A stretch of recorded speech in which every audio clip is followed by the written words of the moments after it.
이사야 58장 1절만 우리 다 같이 한 음성으로 봉독합니다. 이사야 58장 1절.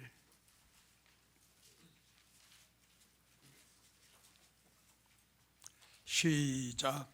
크게 외치라. 아끼지 말라. 내 목소리를 나팔같이 날려 내 백성에게 그 허물을, 야곱 집에 그 죄를 구하라. 다시 한번요. 시작. 크게 외치라. 아끼지 말라. 내 목소리를 나팔같이 날려 내 백성에게 그 허물을, 그 죄를 구하라. 나에게 가장 중요한 것이 무엇인가? 나에게 믿음 생활하고 있는 성도들에게 가장 중요한 것이 무엇인가? 이 물음에 나는 정확하게 나에게 지금 가장 중요한 것은 무엇입니다라고 대답할 줄 아는 성도가 되어야 된다고 나는 생각합니다. 물론 성도들의 믿음에 따라서, 환경에 따라서 다 틀리죠. 잘 들으세요. 나에게 가장 중요한 것이 뭐냐라고 묻는다면 그 성도의 믿음에 따라서, 그 성도의 환경에 따라서, 그 성도의 생활에 따라서 대답하는 것이 다 난 다르다고 생각합니다. 한마디로 말해서 영적으로 성장한 성도가 대답하는 것과 영적으로 성장하지 못한 성도가 대답하는 것과는 차이가 굉장히 많겠죠. 분명히 이걸 알아야 됩니다. 나에게 중요한 것이 무엇인가? 자, 양에게 가장 중요한 문제는 뭘까요? 목이 말릴 때에 물을 먹여주고, 배가 고플 때에 잔잔한 물가로, 푸른 초장으로 그 양떼들을 잘 끌고 가고 잘 인도해서 오염되지 아니하는, 더럽혀지지 아니하는 이 아주 깨끗한 꿀을 먹여줄 수 있는 이 목자를 만난 것이 참 그 양에게는 가장 축복이요, 가장 중요한 문제 아니겠어요? 그럼 성도들에게 가장 중요한 문제는 뭐라고 생각합니까?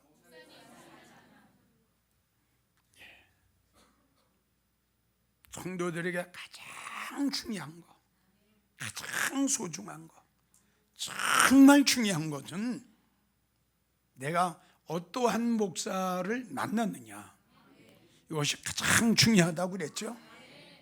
전에도 여러분들에게 말씀을 드렸어요. 어떠한 목사를 만나느냐에 따라서 내가 영적으로 살 수도 있고 영적으로 죽을 수도 있고, 어떤 목사를 만나느냐에 따라서 내가 믿음 안에서 성공할 수도 있고 믿음 안에서 다 실패할 수도 있다. 이게 얼마나 중요한 문제입니까? 내가 누구를 만나느냐, 어떤 목사를 만나느냐. 자, 성도들에게 가장 중요한 것이 뭐냐? 제일 첫 번째, 아닌 거는 아니라고. 할렐루야. 아닌 거는 아니라고 바로 가르치고 책망할 줄 아는 이러한 목사가 성도들에게는 아주 중요합니다. 아닌 것을 기라고 하는 목사를 만나면 그 성도 어떻게 되겠어요? 진리를 가지고 비진리를 가지고 진리라고 이야기를 한다면 그 성도를 어떻게 되겠어요? 우리 한번 깊이 한번 생각해 보세요. 그런데 다시 강조하지만 참 아닌 걸 가지고도 아니라고 외쳐주는 그러한 참목자가 별로 없다는 결론이에요. 그래서 성도들에게 아주 중요한 것은 뭐냐 그러면 책망할 줄 아는 목사, 아닌 거는 아니라고 누구 앞에서든지 이야기할 수 있는 목사.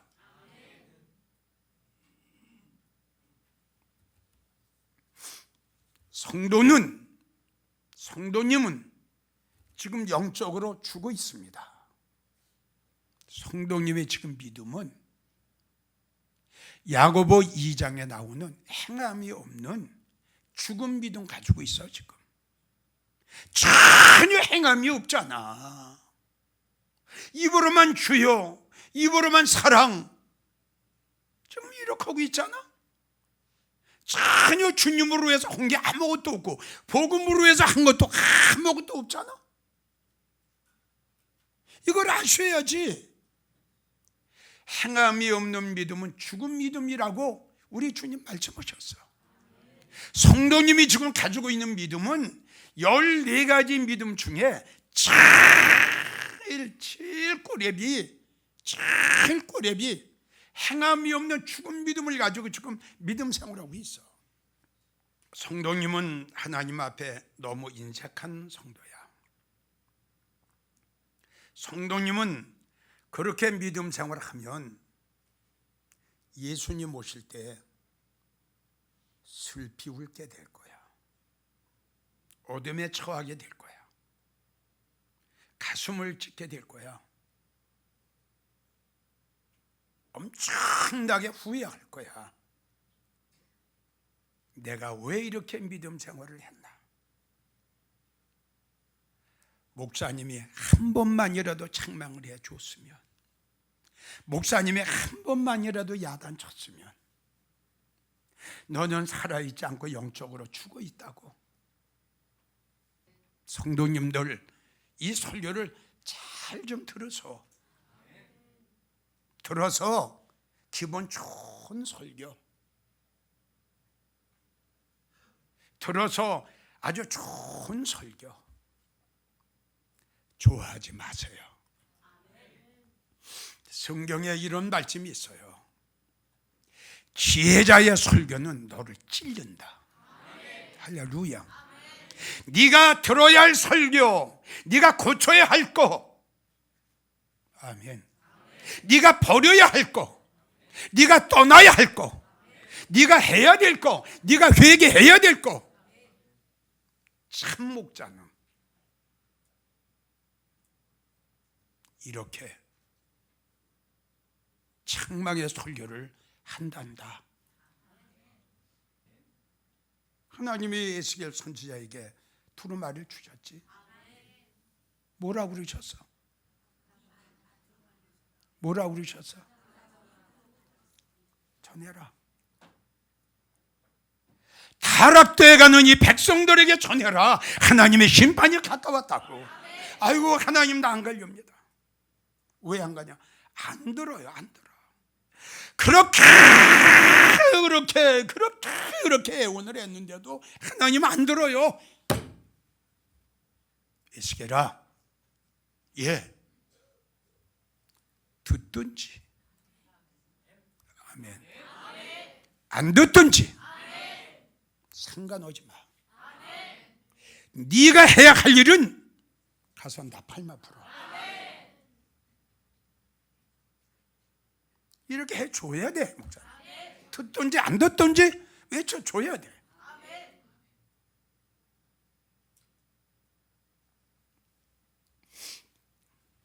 이러한 성도들을 이러한 성도들을 보면서도 책망할 줄 모른다면 그 목사는 짖지 못하는 벙어리 개.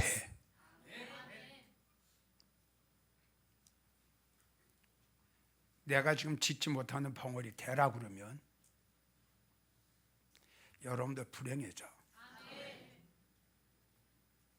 왜 불행해져? 우리 주님은 토족까지 오신다고 그랬어. 깨어있는 종은 새벽인지 낮인지 밤인지 저녁인지 알 수가 있어. 믿어져요? 그러니까 지금 이렇게 성령이 소멸됐는데도, 은혜를 쏟았는데도, 싹군 목자한테, 거짓 목자한테 끌려가는데도, 미혹을 당하고 유괴를 당하면서도, 죽었는데도 살아있는 걸로 이걸 보면서도 외쳐주지 않고 책망하지 아니하는 목사는 벙어리 개다 이겁니다. 그래서 이사야 56장을 보면 그 파수꾼들은 소경이요. 소경이요. 영적 소경이에요. 시대를 몰라요.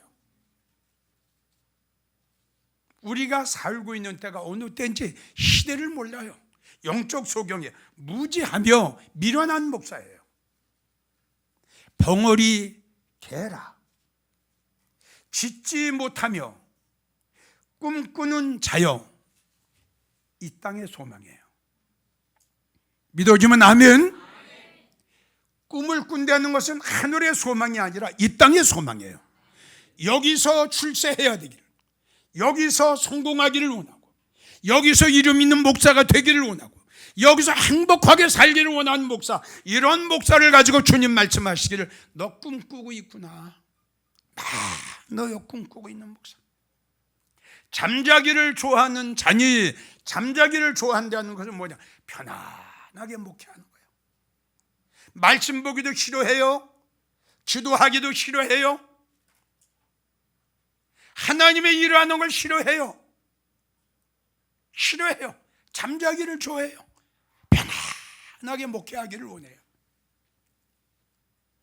이들은 자기 이익만 도모하는 자들이다. 뜻은 뭐야? 양은 죽거나 말거나. 믿어져요? 양은 죽거나 말거나, 굶주리거나 말거나, 파리한 양이 되거나 말거나, 비틀비틀거리며 영혼의 양식을 찾아 헤매 다니든 말든 상관없어요. 자기 이익만 구해요. 몰각한 목자예요. 탐욕이 너무 심해.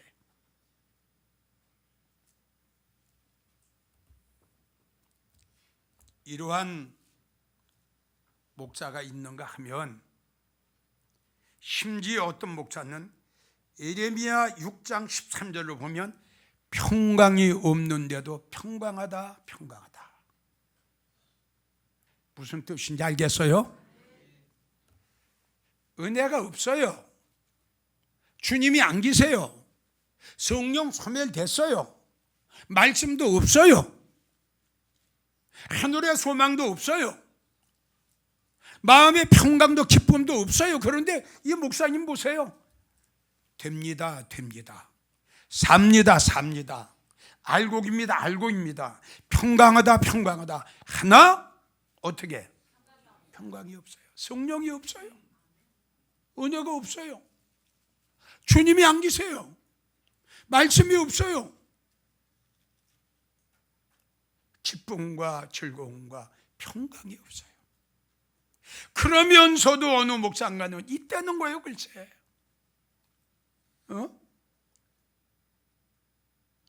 방금 전에 내가 이야기를 했죠.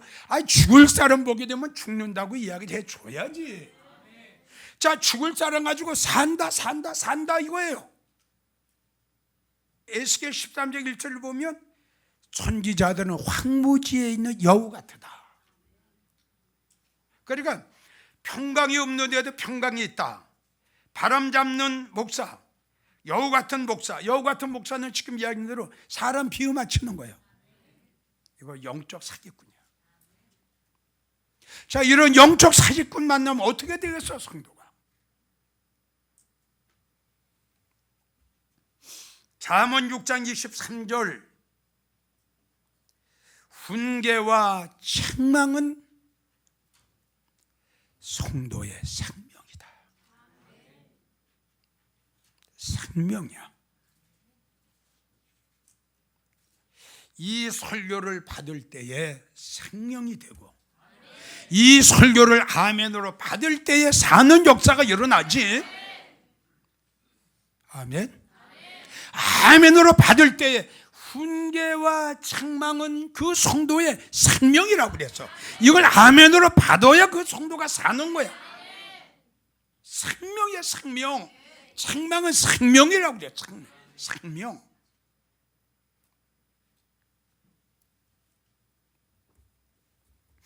책망은 성도들을 살리는 생명입니다. 믿음 생활 잘못하는 걸 보면서 책망을 안 하는 목사는 요한복음 10장 12절에는 싹군 목자요, 성도를 죽이는 목자입니다. 잘 이해가 갑니까? 이사야 58장 1절 오늘 본문의 말씀, 하나님 말씀 오셨어요. 크게 외쳐라. 사람 눈치 보지 말고 외쳐라. 이 백성들의 믿음 생활 잘못하고 타락에 연속을 하는 저들의 죄를 고하게 하라. 할렐루야. 외쳐줘야죠. 회개하라고. 잘못하고 있다고 외쳐줘야죠. 내 말 아니에요? 오늘 본문의 말씀에 하나님께서 이사야 선지자에게 하신 말씀, 이사야 선지자야, 너는 크게 외쳐라. 제사장 눈치 보지 말고, 장로 눈치 보지 말고, 바리새인 눈치도 보지 말고, 어느 사람 눈치도 보지 말고 외쳐라. 회개하라고. 크게 외쳐라. 이렇게 외치는 목사가 나와야 한국교회 성도들 살지요.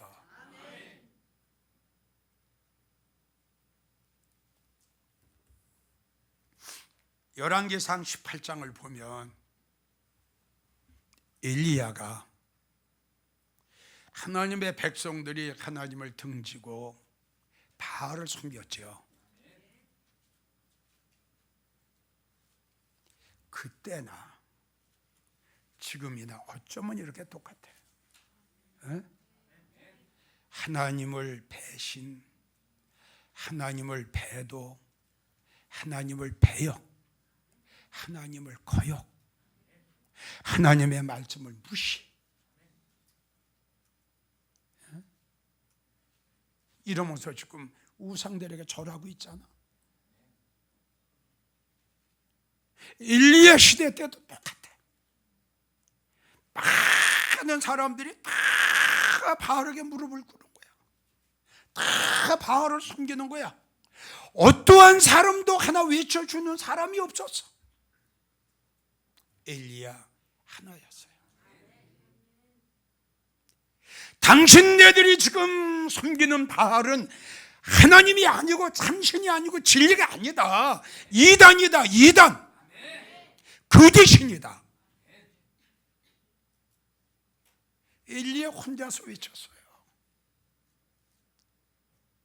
그리고 엘리야가 이렇게 외쳤어요.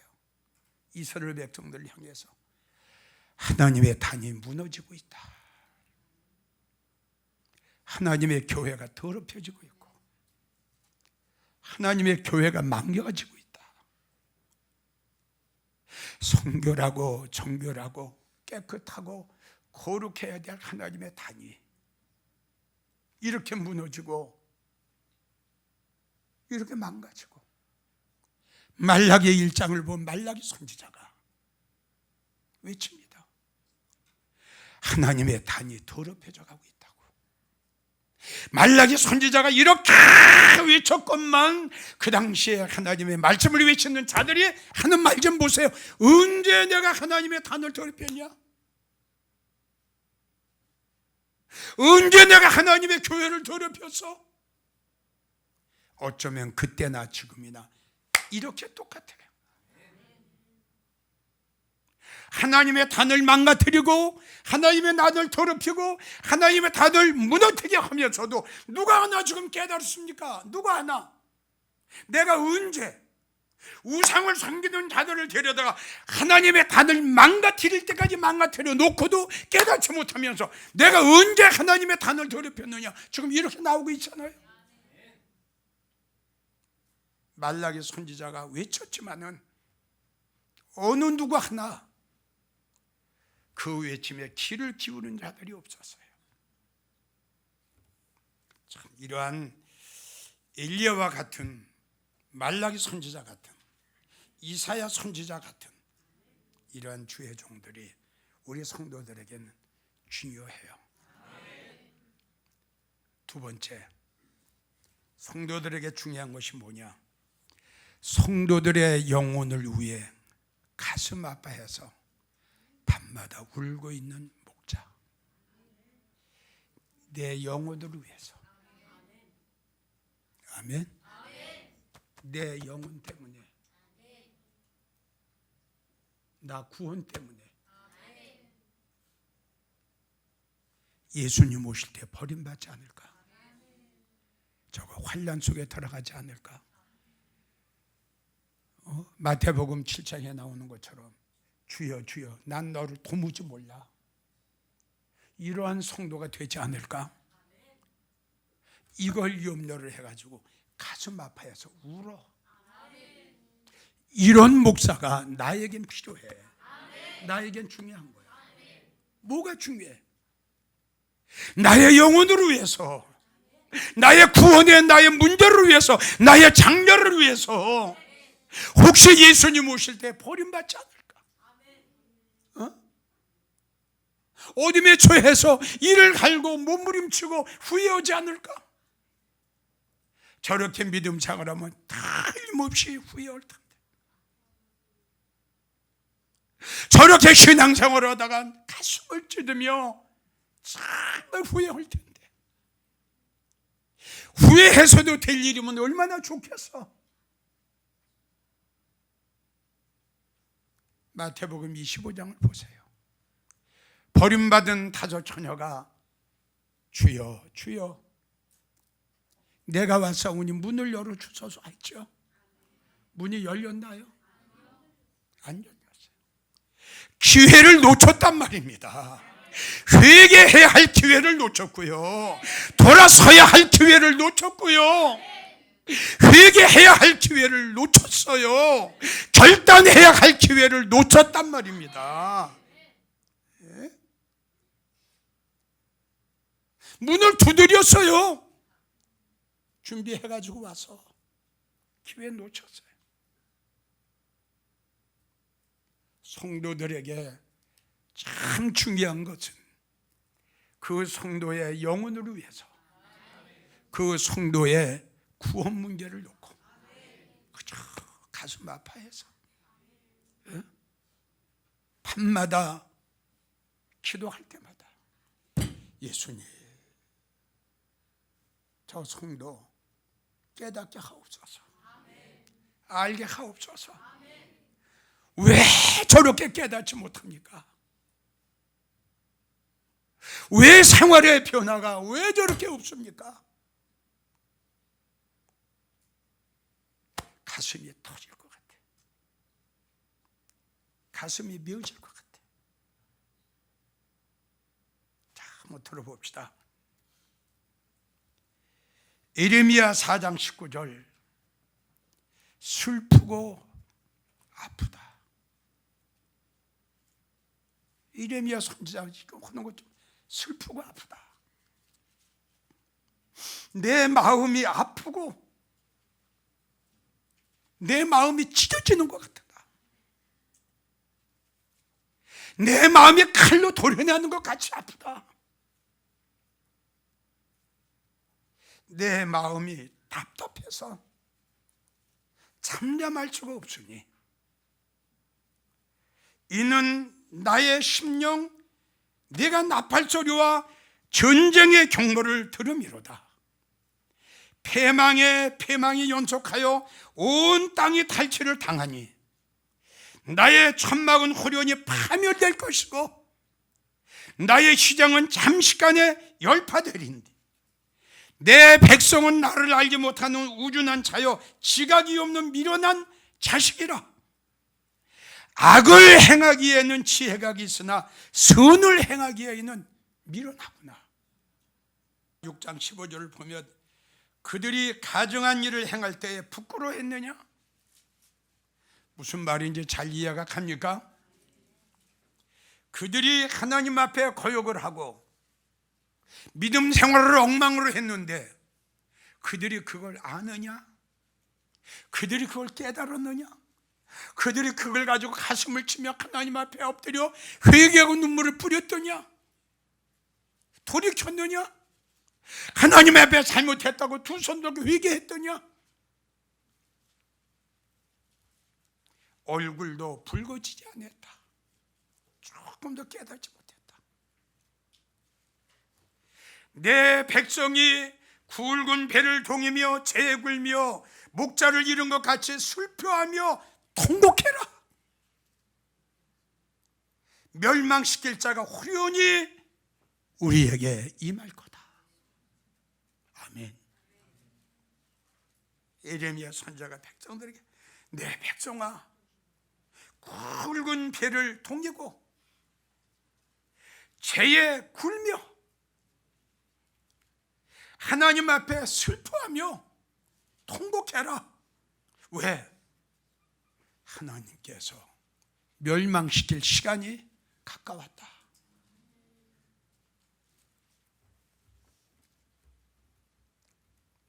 들어도 깨닫지 못하고 들어도 회개할 줄 모르는 이스라엘 백성들 때문에 예레미야 선지자는 밤마다 애곡한다고 그랬어요.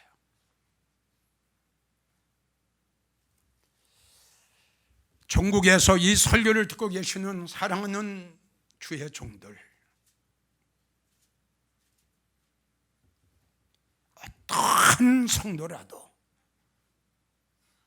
하나님의 말씀을 거역하고 믿음 생활을 엉망으로 한다든가 예배 생활을 엉망으로 하면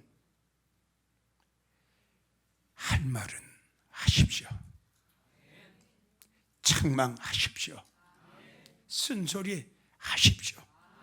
사람 눈치 보지 말고요, 장로 눈치 보지 말고요, 성도 눈치 보지 말고요, 하나님의 눈치를 보세요. 예수님의 눈치를 보세요. 사람 중심 보지 말고 예수님 중심, 인간 중심 보지 말고 하나님 중심. 그래야 목사님 목회 성공합니다.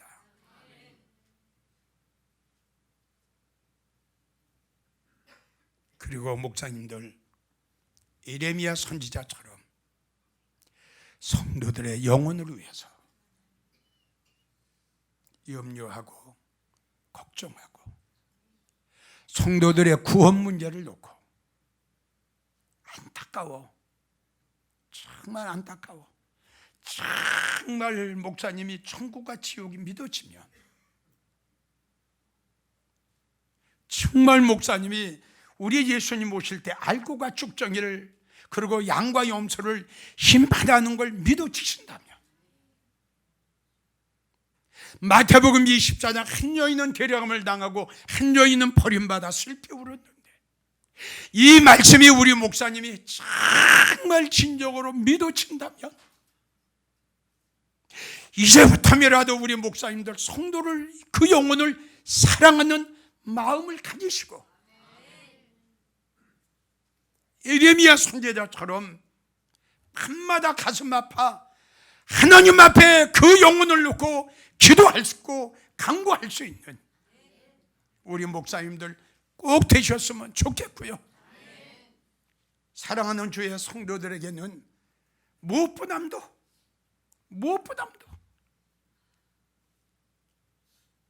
공부를 못해도 좋습니다. 박사 학위를 못 받은 목사라도 좋습니다. 설교를 조금 못한 목사라도 좋습니다. 이름이 없는 목사라도 좋습니다. 책망하는 목사님을 만나시고요, 여러분들의 구원의 문제를 놓고 여러분들의 영혼의 문제를 놓고 가슴 아파 밤마다 울 수 있는 그러한 참목자를 만나시는 것이 성도들에게 가장 중요한 문제라는 걸 꼭 기억하시고, 내가 나가는 목사님은 어떤 목사인가, 내가 나가는 교회는 어떤 교회인가 한 번쯤은 분별하셔서 믿음 안에 꼭 승리하는 정말 복된 성도들 되시기를 예수님의 이름으로 간곡하게 부탁하고 또 부탁합니다. 온 다해 사랑합니다. 온 맘 다해 주 알기 원하네. 내 모든 삶 주신 것이니 주만 섬기리 온 맘 다해